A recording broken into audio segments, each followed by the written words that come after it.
हे कृष्ण, मेरा आंचल छोड़ दो। अपजस होए तो जगत भरी है।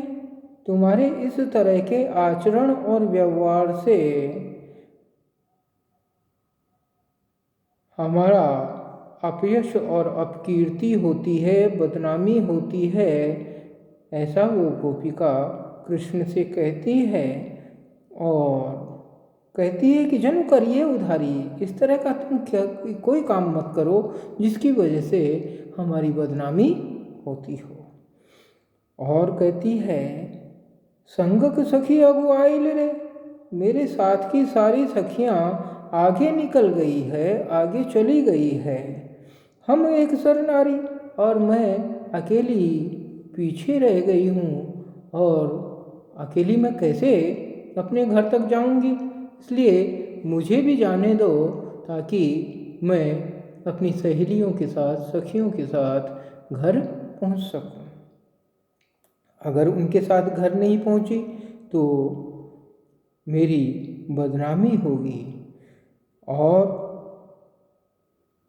दामिनी आए तो लाए, आसमान में देखो बादल घिर आए हैं और बिजलियाँ कौंध रही है, चमक रही है। साथ ही एक रात अंधेरी रात है। मुझे जाने में भय लगेगा, डर लगेगा, मुझे जाने दो। और कवि विद्यापति कहते हैं, भनई विद्यापति गावल है सुन गुणमती नारी। विद्यापति कवि कहते हैं कि हे गुणमती नारी, हे गुणवंती, हे सुंदरी, हरि के संग किछुक डर नाही। जब तुम्हारे साथ श्री कृष्ण मौजूद हैं तो फिर तुम्हें डरने की आवश्यकता ही क्या है। तू है परम गंवार, क्या तू गंवार है, मूर्ख है, जो हरि के संग होते हुए, कृष्ण के साथ होते हुए डर की बात करती है। श्री कृष्ण के साथ होते हुए किसी तरह के किसी से भी डरने की कोई आवश्यकता नहीं है। तू अपने आप को परम सौभाग्यशाली मान कि कृष्ण का तुझे साथ मिला है, ऐसा कवि विद्यापति कहते हैं। अगले पद में कवि विद्यापति कहते हैं, सखी है कतहु न देखि मधाई, कांप शरीर धीर नहीं मानस, अवधि नियर भेल आई। माधव मास तिथि भय माधव अवधि कइये पिया गेला, कुछ जुग शंभु परसि कर बललहि। ते परतीति मोहि भेला, मृग मद चानन परिमल कुंकुम के बोल शीतल चंदा।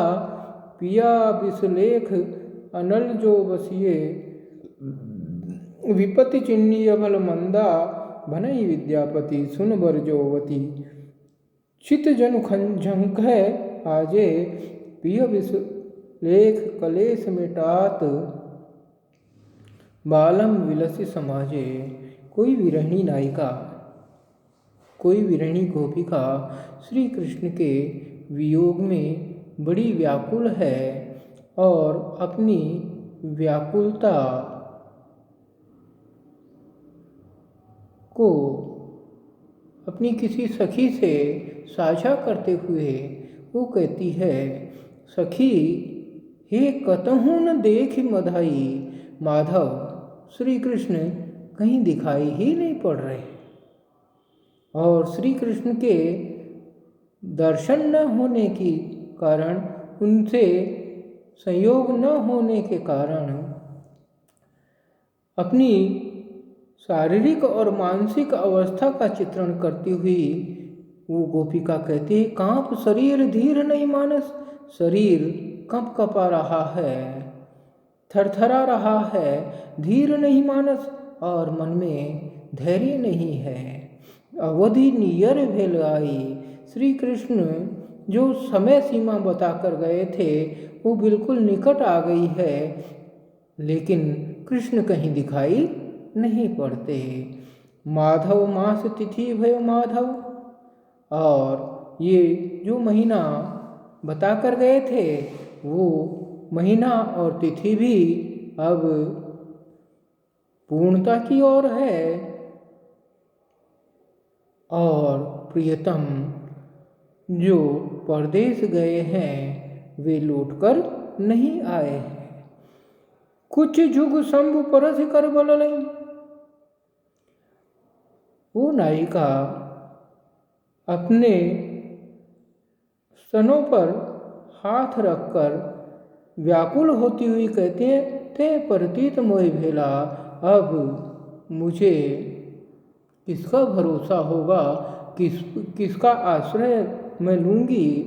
मृगमद चानन परिमल कुमकुम, मैं अपने श्रृंगार किसके लिए करूं। चेहरे पर मृगमद किसके लिए, परिमल और कुमकुम किसके लिए। कौन मुझसे के बोल शीतल चंदा कहकर कौन पुकारेगा।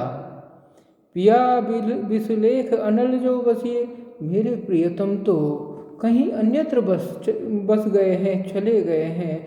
विपत्ति चिन्नीय भल मंदा, और अब मेरी इस विपत्ति को भला कौन पहचानेगा, कौन जानेगा।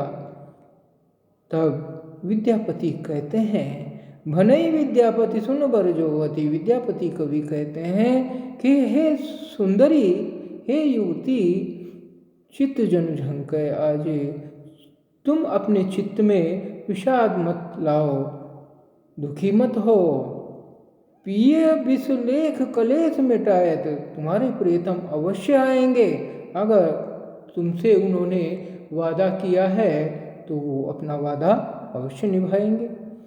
बालम विलसी समाजे, अपने प्रियतम से विलस मिलकर तुम समाज में बहुत आनंदित रहोगी, ऐसा कवि विद्यापति कहते हैं। धन्यवाद।